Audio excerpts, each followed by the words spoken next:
اعوذ باللہ من الشیطان الرجیم بسم اللہ الرحمن الرحیم۔ قربانی مخصوص جانوروں میں سے کسی جانور کو حج یا عید الاضحیٰ کے موقع پر اللہ کے نام پر ذبح کیا جائے، اس عمل کو قربانی کہا جاتا ہے۔ قربانی کا طریقہ آدم علیہ السلام کے وقت سے چلا آ رہا ہے۔ حابیل اور قابیل دونوں بھائیوں نے قربانی کو پیش کیا، جن میں سے ایک کی قربانی قبول ہو گئی اور دوسرے کی قربانی قبول نہ ہوئی۔ اس بات کی تصدیق ایک اور آیت سے بھی ہوتی ہے۔ آیت کا ترجمہ یہ ہے، تو یہ لوگ ایسے ہیں جو یوں کہتے ہیں کہ اللہ نے ہمیں حکم دے رکھا ہے کہ ہم کسی رسول کی اس وقت تک تصدیق نہیں کریں جب تک کہ وہ ہمارے پاس ایسی قربانی نہ لائے کہ اس کو آگ کھا جائے۔ اس سے پتہ چلتا ہے کہ پہلے زمانے میں قربانی قبول ہونے کی نشانی یہ تھی کہ اس کو آگ کھا جاتی تھی۔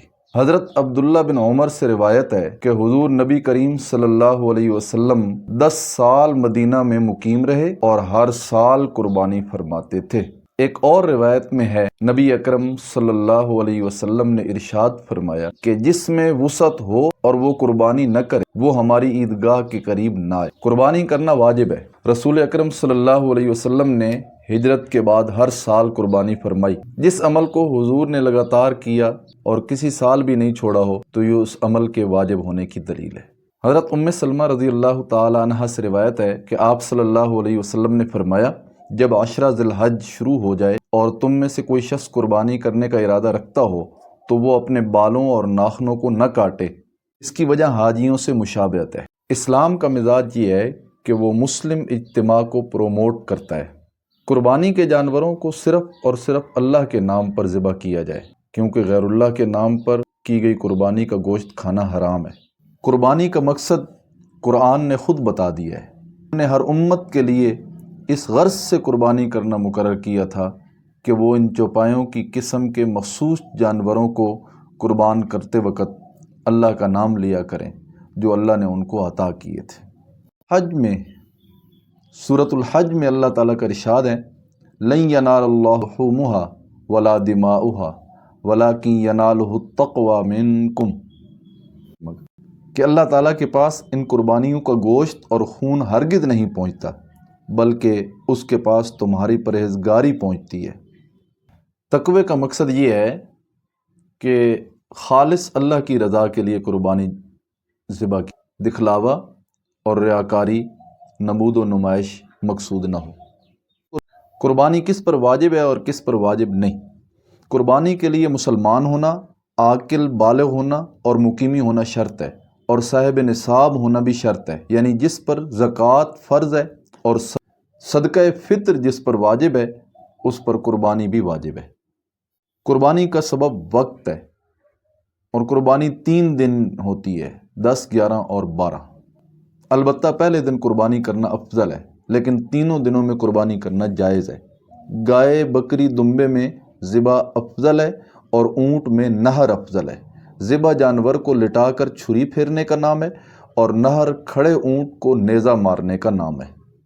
حدیث میں آتا ہے کہ وَإِذَا ذَبَحْتُمْ فَأَحْسِنُوا الذِّبْحَةَ، جب تم ذبح کرو تو اچھے طریقے کے ساتھ ذبح کرو۔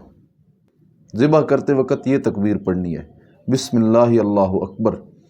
جانور ذبح کرنے کے لیے چھری یا چاقو تیز ہونا چاہیے، اور یہ بھی ضروری ہے کہ دوسرے جانوروں کے سامنے ذبح نہ کیا جائے۔ کون سے جانور کی کس عمر میں قربانی جائز ہے؟ قربانی ان جانوروں کی جائز ہے، بکری، بکرا، بھیڑ، دمبا، گائے، اونٹ۔ نبی کریم صلی اللہ علیہ وسلم نے قربانی کے جانوروں کی عمر کے متعلق فرمایا کہ ثنایا کو ذبح کرو۔ ثنایا ہماری زبان میں دندے کو کہتے ہیں۔ ان کی عمریں مختلف ہوں گی۔ قربانی کرنے کے لیے بکرا، بکری 1 سال کا، گائے، بیل 2 سال کے اور اونٹ 5 سال کا ہونا چاہیے۔ کن جانوروں میں کتنے حصے ہوں گے؟ گائے، بیل اور اونٹ میں زیادہ سے زیادہ 7 افراد شریک ہو سکتے ہیں، کم کی کوئی حد نہیں ہے۔ 6 بھی، 5 بھی، 4 بھی اور 2 بھی مل کر ایک آدمی بھی گائے ذبح کر سکتا ہے، لیکن 7 سے زیادہ نہیں کر سکتے۔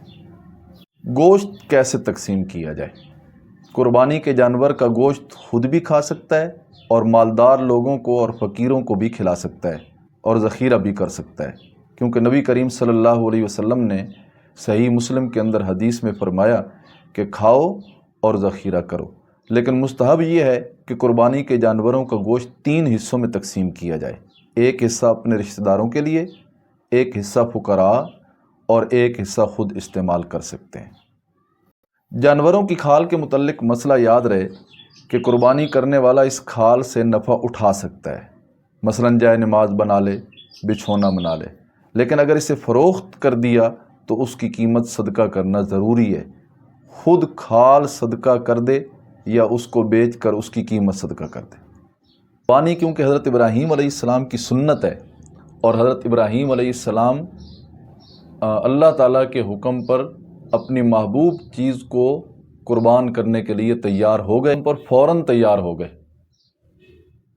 تو ہمیں بھی اللہ تعالیٰ کے حکموں پر اپنی خواہشات کو قربان کرنے کے لیے تیار رہنا چاہیے۔ قربانی کا ہم اہتمام کرتے ہیں، اس کے لیے فکر مند رہتے ہیں، تو زیادہ اہم چیزیں جیسے نماز، روزہ، زکوٰۃ، حقوق العباد، ان تمام احکامات کی بھی ہمیں پابندی کرنی چاہیے۔ وآخر دعوانا ان الحمد للہ رب العالمین۔ جزاکم اللہ خیر۔